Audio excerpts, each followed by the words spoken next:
ರಾಜಕಾರಣದಲ್ಲಿ ಕಳೆದ ಹಲವು ದಿನಗಳಿಂದ ಭಾರಿ ಕುತೂಹಲ ಮೂಡಿಸಿದ ಸಚಿವ ಸಂಪುಟ ವಿಸ್ತರಣೆಯ ಕಸರತ್ತು ಇದೀಗ ಅಂತಿಮ ಹಂತ ತಲುಪಿದೆ.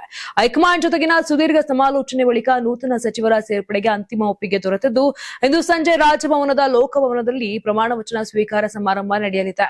ಸಂಪುಟ ವಿಸ್ತರಣೆಗೆ ಸಂಬಂಧಪಟ್ಟಂತೆ ಮುಖ್ಯಮಂತ್ರಿ ಕಚೇರಿಯಿಂದ ಈಗಾಗಲೇ ರಾಜಭವನದ ಆಡಳಿತಕ್ಕೆ ಅಧಿಕೃತ ಮಾಹಿತಿಯನ್ನು ರವಾನಿಸಲಾಗಿದೆ. ಇದರ ಬೆನ್ನಲ್ಲೇ ಪ್ರಮಾಣ ವಚನ ಕಾರ್ಯಕ್ರಮಕ್ಕೆ ಅಗತ್ಯವಿರುವ ಸಿದ್ಧತೆಗಳನ್ನು ಪೂರ್ಣಗೊಳಿಸಲಾಗಿದೆ. ರಾಜ್ಯಪಾಲರು ನೂತನ ಸಚಿವರಿಗೆ ಅಧಿಕಾರ ಮತ್ತು ಗೌಪ್ಯತೆಯ ಪ್ರಮಾಣ ವಚನ ಬೋಧಿಸಲಿದ್ದಾರೆ.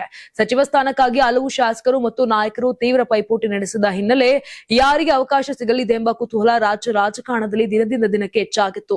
ಇದೀಗ ಹೈಕಮಾಂಡ್ ಅಂತಿಮ ಪಟ್ಟಿಗೆ ಒಪ್ಪಿಗೆ ನೀಡಿದ್ದು, ಪ್ರಾದೇಶಿಕ ಹಾಗೂ ಸಾಮಾಜಿಕ ಸಮತೋಲನವನ್ನ ಗಮನದಲ್ಲಿಟ್ಟುಕೊಂಡು ಸಚಿವರ ಆಯ್ಕೆಯನ್ನ ಮಾಡಲಾಗಿದೆ ಅಂತ ಹೇಳಲಾಗ್ತಾ ಇದೆ. ಈ ಮೂಲಕ ಮುಖ್ಯಮಂತ್ರಿ ಡಿಕೆ ಶಿವಕುಮಾರ್ ನೇತೃತ್ವದ ಸರ್ಕಾರದ ಸಚಿವ ಸಂಪುಟಕ್ಕೆ ಹೊಸ ಮುಖಗಳು ಸೇರ್ಪಡೆಯಾಗಲಿವೆ. ಬಹುದಿನಗಳಿಂದ ನಡೆಯುತ್ತಿದ್ದ ಸಂಪುಟ ವಿಸ್ತರಣೆಯ ಚರ್ಚೆಗೆ ಇಂದು ತೆರೆ ಬೀಳಲಿದ್ದು, ಹೊಸ ಸಚಿವರಿಗೆ ಯಾವ ಖಾತೆಗಳು ಸಿಗಲಿವೆ ಎಂಬುದರ ಮೇಲೂ ಇದೀಗ ರಾಜಕೀಯ ವಲಯದ ಗಮನ ನೆಟ್ಟಿದೆ. ಇನ್ನು ಹೊಸ ಸಚಿವರ ಸೇರ್ಪಡೆಯೊಂದಿಗೆ ಸರ್ಕಾರದ ಆಡಳಿತಕ್ಕೆ ಮತ್ತಷ್ಟು ವೇಗ ನೀಡುವುದು ಕಾಂಗ್ರೆಸ್ ಹೈಕಮಾಂಡ್ ಹಾಗೂ ರಾಜ್ಯ ನಾಯಕತ್ವದ ಉದ್ದೇಶವಾಗಿದೆ ಅಂತ ಹೇಳಲಾಗ್ತಾ ಇದೆ.